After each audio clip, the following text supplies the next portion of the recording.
our last speaker, but not the least, from Saudi Arabia, Prince Mohammed bin Fahd University. I would be thankful if you could help me with your name, sir. Could you turn on your microphone? Hi, hello everyone. Yeah, we could listen. If you could help me with your name. Yeah, Rabaï. Okay. Rabaï Bouderhem. Okay. The stage is yours. Please. Thank you. So my presentation is about computational justice in energy systems through a new lens, which is decolonial legal frameworks for SDG 7. So the idea here is, and this is my research positioning. So here we challenge technological determinism. So what is this theory of technological determinism? It suggests that technology is the main driver of social, cultural, and economic change. And here we have this new paradigm introduced by artificial intelligence, by computational techniques, that computational justice should also be taken into consideration, has a theoretical lens, and also has a governance imperative for achieving SDG 7. So the core challenge here, because we know that more and more countries, but also companies, are deploying AI models in energy systems. So here it entrenches some structural inequities across global energy value chains. So here what we did is that we tried to synthesize different legal constructs, but also different theories such as decolonial critique and AI ethics, to expose this algorithmic reproduction of coloniality in energy transitions. So what is true, what is achievable in Europe may not be achievable in a developing country like Niger, Mali, or Southeast Asia, for example. So what is computational colonialism? So here we refer to the systematic use of technical systems to reinforce colonial power dynamics through algorithmic design choices. So it could be a conscious or unconscious choice, some choice that are guided by our culture, by our maybe way of life, etc. But such algorithmic design choices may marginalize decentralized or community-led energy models. So here the pattern is that AI systems prioritize global north infrastructural paradigms, such as efficiency metrics, data extraction practices, etc. So here, our postulation, or one of these ideas that we are trying to develop throughout this research, is to position AI as a contested jurisdiction and a tool for hegemonic knowledge protection. So here, computational governance should be, or would be, a battleground for resource sovereignty and data control. So here we, as I said, I integrated decolonial theory with energy justice. So we just talked about energy justice in a previous presentation.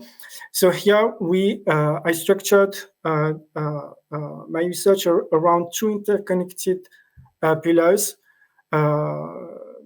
that address, or try to address, power asymmetries in AI energy systems and governance. The first pillar is algorithmic equity. So here we interrogate how AI-driven energy planning may entrench distributive injustice through systemic mechanisms. And the second pillar is relating to data sovereignty. And here we should reimagine energy governance by asserting jurisdictional control over computational infrastructures. So here we bridge environmental justice methodologies with computational governance paradigms to advance SDG 7 equity dimension.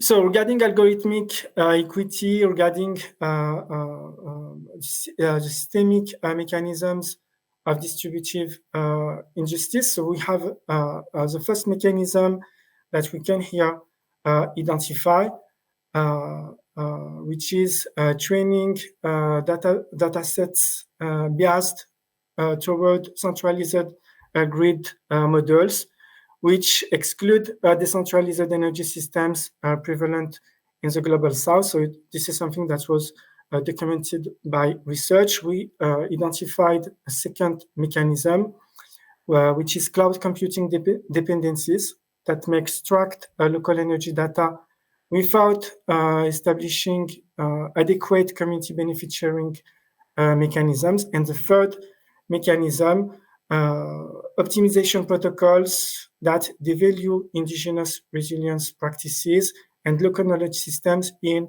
energy planning processes. Again, this is something that was documented in different places, like in Argentina, in Chile, but also in Australia. For example, in 2020, Rio Tinto, they destroyed two Aboriginal sacred sites. They detonated explosives to expand a mining project. It happened, unfortunately, because Rio Tinto did not integrate traditional knowledge, indigenous populations in consultations or participatory governance, just to identify some sites that may be critical for their culture, for their traditions.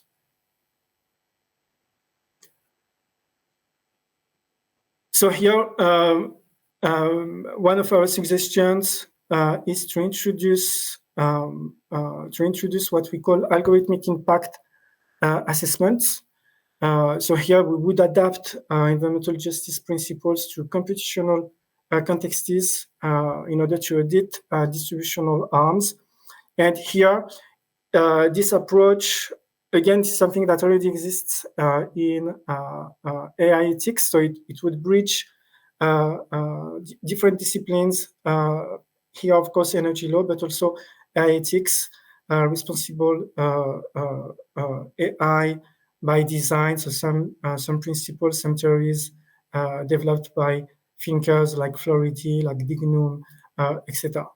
So here, algorithmic impact assessments would mandate equity scrutiny and would treat AI systems high political artifacts subject to legal accountability, not merely technical tools. So regarding data sovereignty, here my approach is to extend data governance beyond privacy concerns to encompass energy resource sovereignty and jurisdictional control. So here, local communities, marginalized communities, or indigenous communities, what they would do is to define algorithmic parameters. So, for example, Rio Tinto, this example that I just provided, Rio Tinto in Australia, but also other companies, what they do is they already use AI systems, predictive models to determine where they should mine, where they should maybe expand a mining project, etc. So here, when you involve directly local communities, indigenous populations, you have this feedback that no, you cannot mine here. It is a sacred site. It must be protected, etc. So here, this approach regarding data sovereignty, regarding algorithmic impact assessments tools, would ensure that AI systems align with local energy epistemologies rather than industrial efficiency imperatives. Another point is related to the PSNR principle, so the permanent sovereignty of states over the natural resources. So here, the idea is that the PSNR principle should also encompass data sovereignty. So here we will establish shared mechanisms between states and local communities, marginalized communities, indigenous populations, etc., rather than unilateral corporate control over energy data infrastructures, for example. So here we will hold technology firms, but also extractive companies like Rio Tinto accountable to sovereignty frameworks. We will subordinate corporate actors to community-governed paradigms.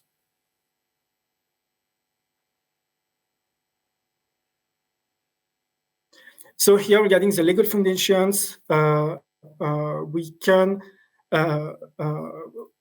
mention some examples, but here it allows us to inspire from, for instance, Ecuador's plurinational constitutional framework.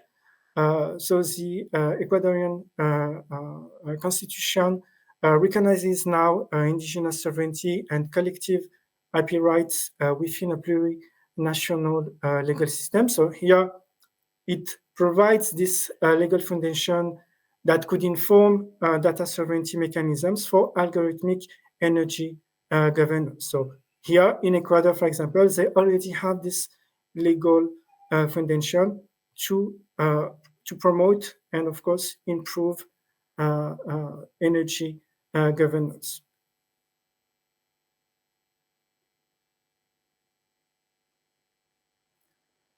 So here, regarding this research, regarding this approach towards computational justice in energy systems, I try to reconceptualize algorithms as governance mechanisms. So it would reveal how optimization protocols allocate energy access, for example.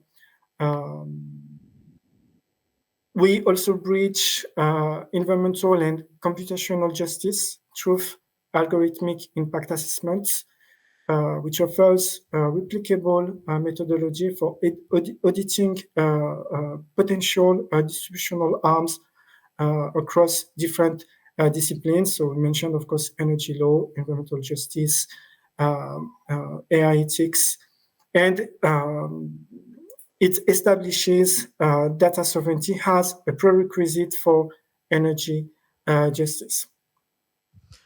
I would appreciate if you could conclude, because we are lack of time. Yeah. We have lack of time. Okay, thank you. Yeah, thank you. Yeah. So just a few words about maybe some barriers or maybe some limitations. We have, of course, this institutional fragmentation. We have divergent epistemic equity demands. So, of course, as I said earlier, what is achievable in Europe is not maybe achievable in North America, Canada, or maybe in Africa. So here we should have this potential for adaptation throughout different contexts. So that's all for this presentation. Thank you very much. Thank you very much for a very interesting presentation.